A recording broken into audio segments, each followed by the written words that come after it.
une voix peut en aider une autre. Parce qu'on apprend par imitation. C'est dur d'apprendre à parler dans le silence. C'est pourquoi il faut verbaliser le plus possible.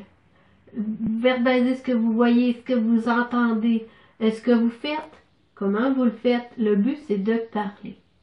Voici 4 astuces simples pour aider votre enfant à parler. Mon nom est Julie Malbeuf. J'ai étudié 2 ans en éducation à l'enfance.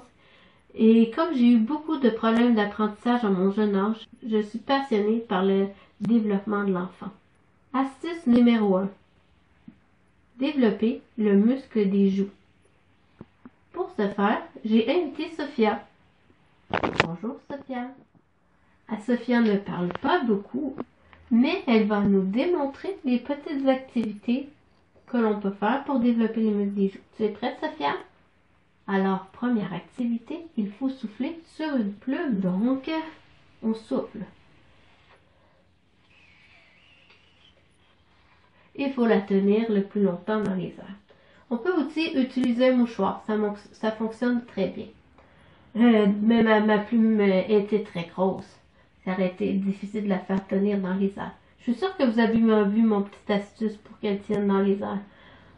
Bref, c'était pour les bienfaits de la cause. C'était arrangé avec le gars des vues, comme on dit. Donc, c'est pour qu'à la caméra, on la voit mieux. Mais utiliser les plus petites plumes, ça sera plus facile. Deuxième petite activité qu'on peut faire pour développer les muscles des joues, comme ça, sur une paille. Donc, on souffle et puis on fait déplacer un liquide. En fait, ça peut être un mélange de gouache et d'eau. On peut faire moitié-moitié, donc une cuillère de gouache, une cuillère d'eau. Ça fait assez liquide à ce moment-là, on souffle. Si on veut tranquillement faire de la difficulté, on met de moins en moins d'eau et ça va être plus difficile de faire déplacer. Donc, on souffle et puis ça fait déplacer le liquide. Un peu comme, ça va faire un petit peu comme un feu d'artifice ou en tout cas, ça fait un joli dessin et les enfants adorent ça. Et ça fait développer. On peut aussi faire souffler sur un crayon ou une paille qu'on met sur la table et on souffle et la paille va se déplacer. On fait de la magie. Les enfants adorent ça aussi. La course de boules de papier. Est-ce que tu as déjà fait la course de boules de papier? C'est amusant, n'est-ce pas? On prend une boule de papier, idéalement de papier de soie, on la chiffonne en petites boules. Et les enfants, c'est le premier qui souffle et qui se rend de l'autre côté. Encore là, c'est de souffler pour développer les joues, les muscles des joues.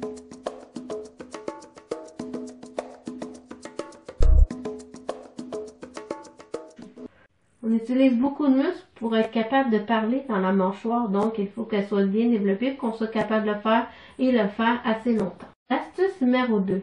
Les comptines. Les comptines, c'est merveilleux par les enfants parce que ça fait développer une autre partie du cerveau. Et puis c'est des mots simples, on peut facilement apprendre du vocabulaire et c'est très amusant. Dis-moi, Sophia, quelle est ta comptine préférée? Collant mon petit frère, c'est ça? Ah oui, elle est superbe cette comptine. Les comptines, c'est une façon simple et amusante d'apprendre à parler. Ensuite, troisième astuce, le langage des signes. Dis-moi, Sophia, qu'est-ce que tu as? Sophia a faim. Le langage des signes permet d'apprendre à parler assez tôt. En fait, on n'a pas besoin d'attendre que les cordes vocales soient prêtes ou que le cerveau soit prêt à verbaliser. Le fait de communiquer et d'avoir des expériences positives, en jeune âge, ça permet aussi de développer une section du cerveau qui est le langage sans même avoir à parler nous-mêmes. Donc, le langage des signes aide énormément à préparer. Astuce numéro 4. Ne pas intervenir auprès de l'enfant lorsqu'il dit un mot, mais s'il ne le prononce pas comme il faut, parce que ça va le dévaloriser. Dites-lui plutôt comme en écoute positive. Donc, « Ah, je vois que tu veux une pomme. » Même s'il n'a pas prononcé comme il faut, pomme. À force de l'entendre, il va finir bien par le prononcer. Il n'aura pas l'impression qu'on est toujours en train de lui dire qu'il n'est pas correct, qu'il ne dit pas comme il faut. Donc, si on fait un résumé des 4 astuces, développer les muscles des joues en soufflant sur une paille, dans une paille, sur une paille, un crayon, une boule de papier, une plume, un foulard, il y a différentes activités.